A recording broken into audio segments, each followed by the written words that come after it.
Shri Ramlila society parade Kanpur का 149वां विजयदशमी पर्व हर्षोल्लास के साथ मनाया जा रहा।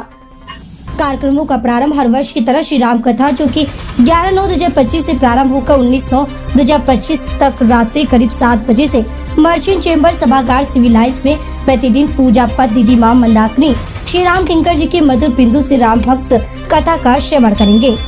इसके उपरांत दिनांक 22/9/2025 को प्रातः श्री राम लीला भवन में मुकुट पूजन श्री राम लीला के आयोजनों का प्रारंभ होगा, जिसमें प्रतिवर्ष की भांति प्रभु श्री राम जी की शोभा यात्रा अपने पूर्व निर्धारित मार्गों से प्रतिदिन रामलीला भवन से श्री राम लीला ग्राउंड परेड पहुंचेगी, जहां प्रभु श्री राम जी की विभिन्न लीलाओं का सुंदर सजीव मंचन मथुरा के सुप्रसिद्ध ऋषि महेश दत्त चतुर्वेदी के निर्देशन में उनकी मंडली द्वारा होगा।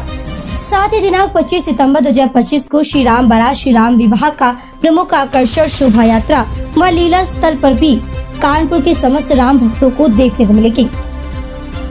29 सितंबर 2025 लंका दहन, 30 सितंबर 2025 कुंभकर्ण वध, 1 अक्टूबर 2025 मेघनाथ का वध, 2 अक्टूबर 2025 को विजयदशमी का पर्व मनाया जाएगा और यह चारों दिन भव्य आतिशबाजी जयपुर के प्रसिद्ध आतिशबाजियों द्वारा आकाशीय ग्रीन आतिशबाजी लेजर शो व पुतला दहन भी पारंपरिक अनुसार किया जाएगा।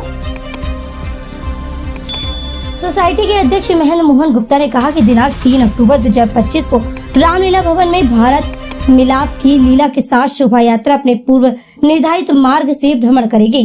5 अक्टूबर 2025 को रात ऋषि रामलीला भवन में प्रभु श्री राम का राज्याभिषेक भव्य एवं सुंदर मनाया जाएगा। 6 अक्टूबर 2025 को शरद पूर्णिमा की लीला के साथ ही कवियों की विदाई के 7 कार्यक्रमों का समापन किया जाएगा।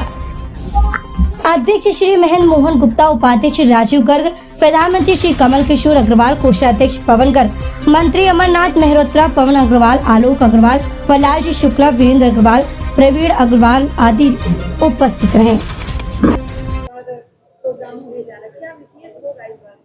देखिए, इस बार विशेष तो हमेशा की तरह आतिशबाजी वगैरह में कुछ हमने और इम्प्रूवमेंट किए हैं और वही विशेष होगा। और दूसरा, हम लोगों ने व्यवस्थाएं की हैं कि जैसे हमने इंटरलॉकिंग टाइल्स वगैरह किसी तरीके से लगवा के वहाँ पे मंच वगैरह के पास किया है। हम रावण के पुतले को फिर 80 फुट बनाने का प्रयास कर रहे हैं। जब रावण जलाया जाएगा तो उसके मुंह से आग निकलेगी, रिमोट के द्वारा वो कंट्रोल करेंगे सिर वगैरह को उठाने का। इलेक्ट्रिक का डेकोरेशन और अच्छा हम कर रहे हैं। पुतले में भी हम लोग विशेष आतिशबाजी को लगाने का प्रयास कर रहे हैं और सारी आतिशबाजी आकाशीय होगी और लेजर शो के साथ म्यूजिक भी जो अपने धर्म के अनुसार होगी, वो म्यूजिक भी हाँ इको फ्रेंडली, सारा इको फ्रेंडली हमारा होगा।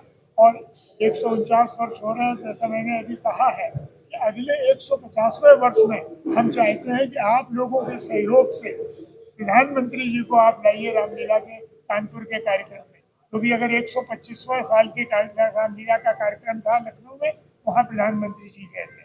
तो मैं तो अपने रूप से सोसाइटी के रूप से प्रयास करूँगा, लेकिन अगर आप सब लोगों का सहयोग भी मिला तो शायद और अच्छा।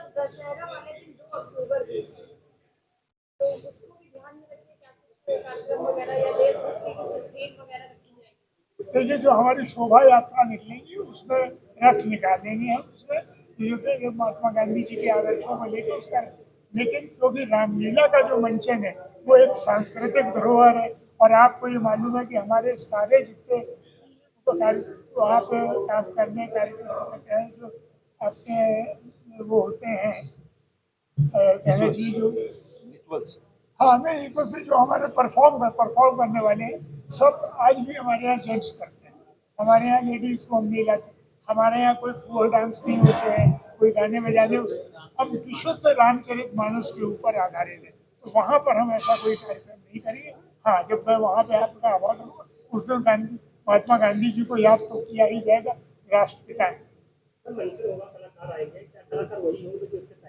देखिए, कलाकार का व्यास चतुर्वेदी मंच ये मंडली है वो आती है, उसमें कलाकार वो अपने हिसाब से कुछ बदलते हैं। जैसे हमारे कभी प्रभु राम जो बना करते थे वो चार्टर्ड अकाउंटेंट हो गए, उम्र भी बड़ी हो गई है, तो अब वो नहीं आएंगे। वो उनके परिवार के ही लोग होते हैं सारे, तो सब वृंदावन से पूरी टीम आती है, वही होंगे पूरे एक दो के